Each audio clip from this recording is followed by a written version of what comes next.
You guys ready to start? Let's do it. 12:30 on the dot, according to my watch. So, welcome. Glad you're here, especially if this is your first time.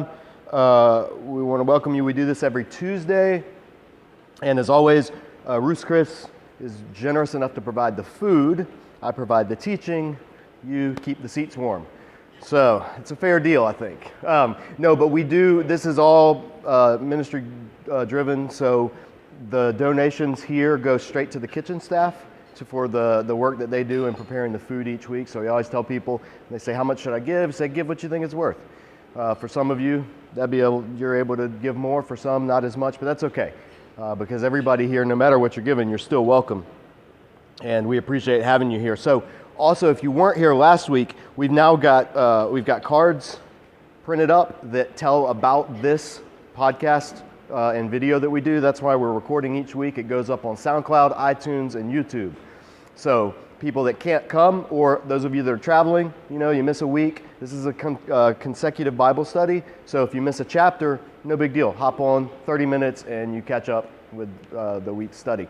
If you just started coming, we're in the book of Numbers. So if you're thinking, well, a lot of stuff happened before Numbers, yes, it did. You can catch it all on the podcast. You can go back. It's archived, all of it, absolutely free. So take advantage of that. But the challenge that I have for you guys is to take these cards, at least 5, and put them in the hands of someone and invite them to subscribe to the podcast or the YouTube channel, or preferably both.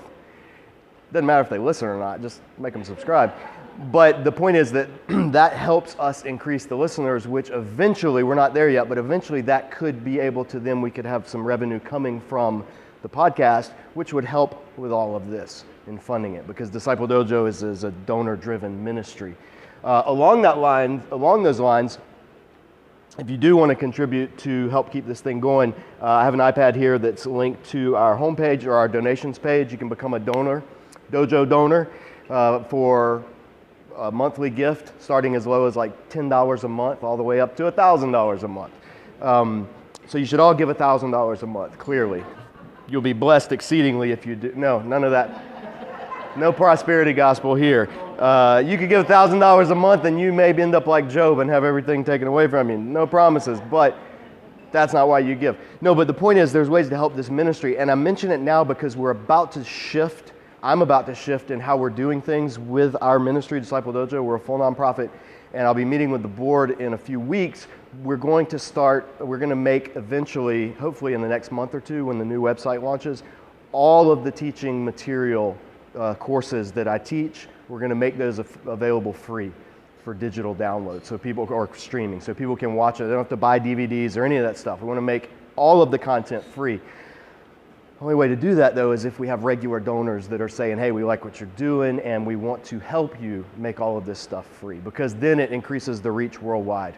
And we're able to put everything on YouTube and on the website, and it's just a way to minister beyond just who can buy the curriculum and the DVDs and things like that. So anyway, if you have questions about that and want to talk to me, or you want to talk to me about being a donor or whatever, but you've got to run, no worries. If you want to make a donation today afterwards, you can through our PayPal site. But let's get into Numbers, because that's why you're here. That and the food. And you've already had the food. So Numbers 21. Last week, we looked at the beginning of Numbers 21. Snakes on a pole, right? Jesus alluded to this weird event where God judged his people, but then provided them a means of salvation from that judgment. And it involved looking at the very thing that they deserved, or that was killing them. And we saw how that ties into the cross, and how the very thing that people deserved, which was death, which was execution, which is what the Roman cross was, Jesus, that was the means by which people are saved. And that's why today we wear crosses on our necks and earrings, and just it's become a ubiquitous symbol, but it used to be a very horrible thing, the cross. You didn't even talk about the cross in polite Roman company. It was considered so vulgar.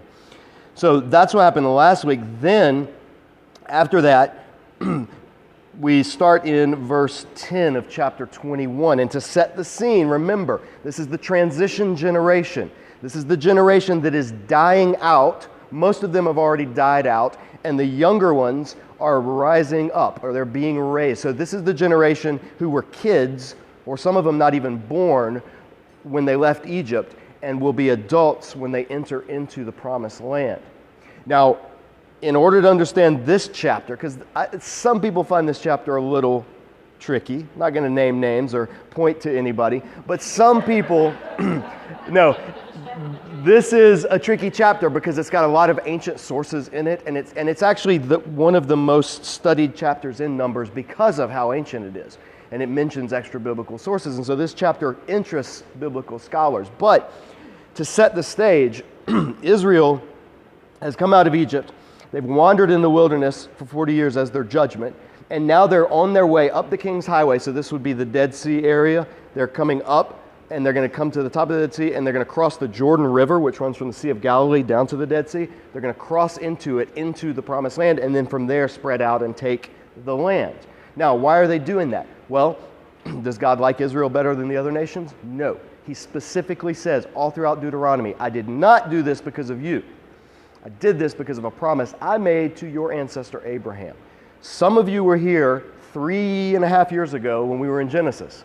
And you remember Genesis chapter 15. In Genesis 15, God made a covenant with Abram and said, if you do this, if you obey me, if you go as I've called you, and as you're doing this, I'm going to make you a promise. You're going to have land, you're going to have descendants, you're going to have a nation, you're going to have these blessings. But, and Genesis 15 gives the kicker, it's going to happen 400 years after you die. So Abraham died, was buried, and God said in Genesis 15, so if you're a writer in your Bible person, write in your Bible by this chapter, Genesis 15, so you can go back and look at it. God said, in 400 years, your people are going to be oppressed, they're going to be slaves, I'm going to bring them out of that. I'm going to bring them out of slavery, I'm going to bring them into this land where you are, which is the land we're about to enter, and I'm going to give this land to your offspring. But I'm not going to do it now. Why? Because the iniquity, which is the heaviest Hebrew word for sin, the iniquity of the Amorites, which is a generic term for the people in that land, has not yet reached its full measure. So what God said, and as we saw back in Genesis 15, again, you can hop on the podcast or the YouTube video and check it out. God said, if I were to give this land to your descendants now, it would be unjust because there are people in it. And those people are not deserving of judgment. But I know that in 400 years they will be. Their iniquity will have filled up. You ever flushed a clogged toilet and it keeps filling up, right? And all that muck and all that grossness, I know this is a good lunch discussion, rises, and you're sitting there thinking, please don't, please don't, please don't. And if it's an older toilet, like one of those, not one of those low flow, but like the old school ones that are just, it'll just keep coming and then it just bubbles over and your bathroom is a mess. That's the image of God, not toilets, but something filling up of the God and the Amorites, is their iniquity, their sin is building and building and building. And in 400 years, it's going to be overflowing. And at that point, that is when I will bring your offspring, your descendants, into this land, and they will be the means by which I clean up the land. Last time humanity polluted the land, God sent a flood and washed the land clean back in Genesis 6 through 9. And he promised, I'm not going to do it that way anymore. So now, when the land has become polluted through iniquity, through sin, through evil, things like child sacrifice, things like just every imaginable practice you can think of sexually, like all of these things, when it's reached its full measure, God says, I'm not going to send a flood this time. I'm going to send a flood of slaves, ex-slaves, Israelites who've been redeemed from slavery and have become my army. And that's what all of this early part of the book of Numbers has been about. Remember, turning Israel, a rabble of slaves, into a well-formed army, marching in regiments, camped around the tabernacle, which is God at the center. He's turning them into an army. Why? Because they are going to be the flood that he unleashes on the Amorites, on the Canaanites, on the Hittites, on the Perizzites, on the Jebusites. Those 7 specific peoples that God mentions back in Genesis. So that's why he doesn't get carte blanche to go attack anybody. It's the specific people who God is sending them to judge. And in the process, if people come and make war on them, God will, if they are in covenant with God, God will fight alongside them and give them victory. That's the promise of the covenant. That's why you'd make a covenant. We saw that in Leviticus and Exodus. Those of you that were here for that, when you make a covenant is agreement by a strong person towards a weaker people to say, I'll protect you. You serve me, you give me a tenth of your produce, you give me your worship, whatever, and I'll protect you from everything that would threaten you. That's what a covenant did. Well, instead of it being an earthly king who's protecting people from another earthly king, it's the heavenly king protecting them from everybody if they remain in covenant. And the previous generation didn't. This generation now is starting to get it. And they're starting to shed the habits of their forebears and embrace the covenant identity that God's called them to. I say starting because they don't fully do it, but they're starting to. So that's where we pick up now in chapter 21, verse 10. It says, the Israelites moved on and camped at Oboth. Now, pause. You know Oboth, so I don't need to explain. No, I'm just kidding. You don't. All these names in this chapter, they're weird names. And there's a question. And this is where your translations make choices that you don't get a say in. A lot of these names, there's a question of whether they're place names or general descriptions. Oboth is a plural term. It means high places. It could be talking about just a general vicinity where there are pagan shrines, which are what high places are, or it could just be talking about like high places, like hill country. Or it could be the name of a place called Oboth. We don't know. That's why this chapter is so studied by a lot of historians, archaeologists, and biblical scholars, because it has a lot of these names that we don't know what they are anymore. So if somebody says, oh yeah, that's here, and they point it to a Bible map, they don't know. They don't know. And if they're honest, they'd point to it and say, that's where we think it might be based on whatever. But all of these places are largely unknown, but not to Israel at the time. And you'll see what I mean in a second. So they camped at Oboth. They set out from Oboth and they camped at Iye Abarim. Now this is where these Old Testament words, your eyes start glazing over. It's like that with the genealogies too. You read it, you don't pronounce names. There's a video on our YouTube channel that you can subscribe to, and I put it together. It's called Pronouncing Old Testament Names. And it's a 5-minute video, and I just walk you through, here's how you pronounce Old Testament names. It's very easy if you remember just like 3 or 4 basic rules. Very easy. So, shameless plug. From there, they moved on, and they camped in the Zered Valley. They set out from there, and they camped alongside the Arnon, which is in the desert extending into Amorite territory. Now, that's where your ears should perk up. Amorite territory. Amorites were the people that the spies were scared of that got them wandering in the wilderness for 40 years to begin with. We can't take the land. The Amorites are there. The Canaanites are there. So now they're starting, this generation is getting a chance to, they're getting a do-over. There's a 40-year wait, but they're getting a do-over. They set out from there and camped alongside the Arnon, which is in the desert extending to the Amorite territory. The Arnon is the border of Moab, between Moab and the Amorites. That's why the book of the Wars of the Lord says, Waheb in Sufa and the ravines, and the Arnon and the slopes of the ravines that lead to the site of Ar and lie along the border of Moab. What? This is the thing. That's why the book of the Wars of the Lord says. What's the book of the Wars of the Lord? We don't know. It's lost. This is an ancient book that chronicled the wars of Yahweh, the wars of God's people, and it was songs, it was epic songs that they would sing or that would describe these battles that they knew. The people reading this at the time knew that book. The author here is linking what's happening and saying, yeah, this is why that verse is in the song, because it's taking place here. This is that spot. So it would be like if I said, those are the ramparts we watched were so gallantly streaming. Those ramparts right there. You would all know what I'm talking about. But somebody who's not American or doesn't come from this country and doesn't know the Star-Spangled Banner would not catch that reference. They don't know the song. So that's what's going on here. There's a song. It was a famous song. It was a famous war chronicle. And he's saying, yeah, that's why it says this, because this is where we were. It's anchoring this event in the history of those people. And that's what makes the Bible different than a lot of the other religious texts in the world. For instance, I go to India every year. I teach over there. They have an entire epic poem background for Hinduism that has the Bhagavad Gita and all of these stories of the gods, and Shiva did this, and Krishna did this, and Vishnu, but they're never anchored in history. They always take place, they're like the Greek and the Roman gods, they always take place long ago. Never at specific places, at specific times. That's what makes the Hebrew Bible very different from all the other religions of the ancient world, and even today from a lot of modern religions. It anchors itself in specific times, specific events. So it goes on to say, from there they continued on to Be'er. That's not beer, it's Be'er. It's the word, it means well. It means a place where you get water from. And the well where the Lord said to Moses, gather the people together and I will give them water. When did he say that? We've read about that in previous times. Gather the people, I'll give them water. Whenever God's and water and the people have been mentioned, there's almost always been grumbling. There's been complaining. There's been judgment.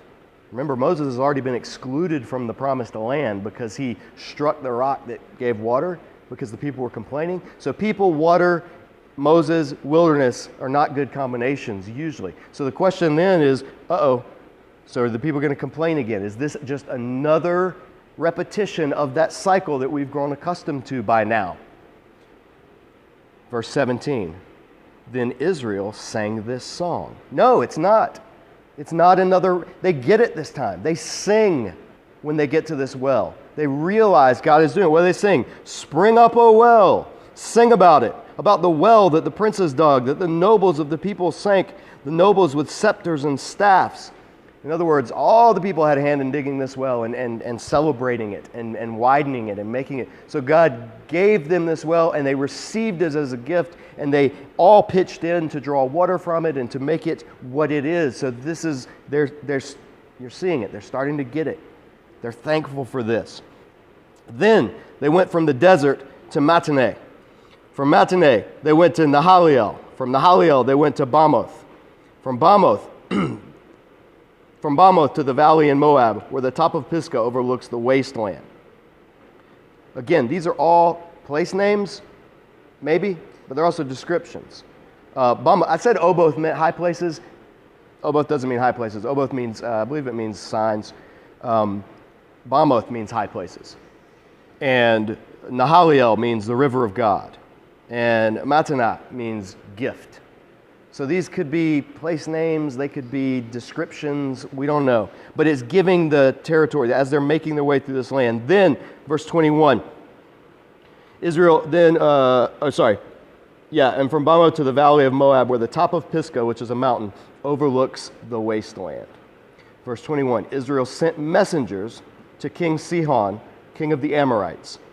So now they're in Amorite territory, so they send messenger to the king, just like they did last time with Moab. They sent a message to the king of Moab, hey, let us cross. He said, no, I'm going to come and fight you. God said, don't fight them. I didn't give you, they're not Amorites. I haven't given you their land. You go around. So they go around. Now, this is the king of the Amorites. He's going to say no. God's going to say, this is who you're sent to judge. So the Israelites sent messengers to King Sihon, king of the Amorites. Let us pass through your country. We won't turn aside into any field or vineyard or drink water from any well. We'll travel along the king's highway until we pass through your territory. So they don't run in guns blazing. They say, we're going to go through. We'll mind our business. Just let us through. But Sihon would not let Israel pass through his territory. He mustered his entire army and marched out into the desert against Israel. When he reached Jahaz, he fought with Israel. Israel, however, put him to the sword and took over his land from the Arnon to the Jabbok, but only as far as the Ammonites, because their border was fortified or strong. The word strong, it could mean like cliffs and impenetrable, or it could mean fortified like military. Regardless, all of the Amorite territory, all the way up to the Ammonite territory, different people. So in one fell swoop, they defeat this king, Sihon. Now Sihon was a big deal at this time. He was the Amorite king. Israel captured all the cities of the Amorites and occupied them, including Heshbon and all its surrounding settlements. Heshbon was the city of Sihon, king of the Amorites, who had fought against the former king of Moab and had taken from him all his land as far as the Arnon. Now, last week, I talked about the Walking Dead TV show, how it's about like when society collapses, it becomes the might makes right, and the strong person is the one who controls everything. So you start having these feudal concentrations of power. feudal, F-E-U-D, not futile, feudal concentrations of power, and they go to war against each other, and the stronger one that wins kind of takes over, and the other one that loses, too bad, because who are you going to appeal to? It's every man for himself. That's what had happened. Sihon had taken over all of this territory from the Moabites through force. And basically, hey, this is Sihon's territory now. Deal with it. Israel comes in. Sihon goes to attack them. This mighty army, the Amorites are a mighty army. Israel goes, Israel destroys it. Israel puts in the sword, and Israel takes this land that Sihon had taken from the Moabites, who were distant relatives of Israel. So this is a very kind of Games of Thrones-ish in terms of like the intrigue and the wars and the battles, or Lord of the Rings-ish, if you prefer watchable stuff. I mean that in the adult sense. All of the land has been taken over. And so Israel now goes in and they take it over. And then it says, this is why the poets say, that tells us that they're about to quote a song. Who are the poets? We don't know. They knew enough for them to quote it to go, oh, yeah, that is why the poets say what they're going to say. So this is why the poets say, come to Heshbon and let it be rebuilt. Let Sihon's city be restored. Fire went out from Heshbon, a blaze from the city of Sihon. It consumed Ar of Moab, the citizens of Arnon's heights. Woe to you, Moab! You're destroyed, O people of Chemosh. He has given up his sons as fugitive, his daughters as captives, to Sihon, king of the Amorites. Wait a minute, why are they singing a battle song bragging about Sihon's victory over the Moabites? They're not. They're quoting a famous battle song that Sihon and his people sang about their defeat of the Moabites. Why? Because Israel just kicked their butts. So they're singing the fight song of the people that they just beat, ironically. Because if Sihon was able to capture all that territory from the Moabites, and Israel just came through and completely destroyed them, what does that say about Israel in the ears or in the hearing of all the other people that they're going to go up against? So they're claiming this, and then they add a verse to it at the end. Israel adds a verse to it in, but we have overthrown them. Heshbon is destroyed all the way to Dibon. We have demolished them as far as Nopah, which extends to Medeba. So Israel sings the fight song of Sihon and then says, but we destroyed them. Like, yeah, that's the one, that's the guy we beat. That's the guy we destroyed. So you see what's going on here? They're incorporating, the Bible is incorporating a pagan poetry, a pagan poet source. It'll do that in the New Testament too. Paul does it on at least two different occasions. But the point is, it's taking a well-known song about a well-known victory that one king used to brag over his fallen enemies, and Israel's taking that and saying, yeah, but we just beat that guy. So that would have given, again, these are a rabble of slaves who have lived in the desert for 40 years. Now they don't have their own army fight songs. They don't have their victory ballads. They don't have their epics. They're starting to. They're starting to get it. So it goes on to end, so Israel settled in the land of the Amorites. And this is, again, in fulfillment of the Genesis 15 promise, or partial fulfillment. And this would happen way later. They don't settle right now. They're still on the move, but this is kind of parenthetical. They're going to end up settling there. It goes on, verse 32. After Moses had sent spies to Jazer, the Israelites captured its surrounding settlements and drove out the Amorites who were there. They then turned and went up along the road towards Bashan, and Og, king of Bashan, and his whole army marched out to meet them in battle at Edrei. So Bashan is north of Moab. This is where the northern part is still in Jordan, modern Jordan, not on that side of the Jordan River, but it's again very fertile territory, very powerful territory. It was known for its cattle. The cows of Bashan were like a thing that you would quote when you wanted to talk about strength or wealth or fatness.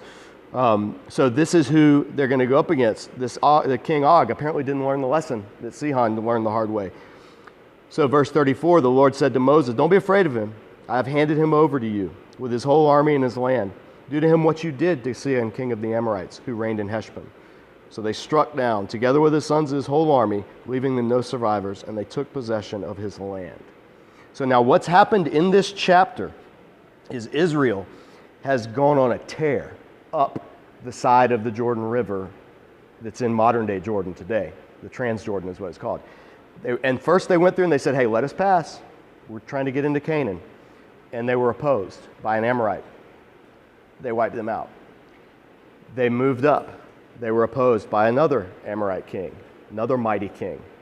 They wiped him out. So now Israel controls kind of all this territory, overlooking the promised land, and literally overlooking. If you go to the Holy Land, the Bashan and the Transjordan are high up, and then the Jordan Valley is low, and then on the other side of the Jordan Valley is the hill country, Jericho, Jerusalem, all that kind of stuff, and then the sea. So they are poised to enter the land, like overlooking it. And this is a scary thing. This is, Bashan would be part of the Golan Heights. Yeah, or close to each other, yeah. So this is now, Israel's ready, and the book of Numbers is about to take a turn. We're now about to enter the Balaam saga. The Balaam saga is what is probably the most well-known part of the book of Numbers. And there's going to be a king who's been watching all this, who's been seeing what's going on with this unbeatable army of slaves, former slaves, and who's going to call in a hitman, a spiritual hitman. He's going to call in somebody who has an inroads with the gods and say, I need you to curse these people because human weapons aren't working against them. So we're going to get this whole saga about this prophet that he calls in named Balaam, who surprisingly is actually a prophet of Yahweh. He's not a pagan prophet. He's not a prophet of the other gods. He's not a prophet of Chemosh. He's not a prophet of Moloch. He's a prophet of Yahweh. And God's going to actually interact with him. It's fascinating. And that's where we're going to be for the next few weeks. All right? But we got to go. We're out of time. Plenty of food left. If you want some, come grab some. Otherwise, go grab some cards, take them, give people, invite them here next week. Let's keep this place filled up. Have a great week, everybody.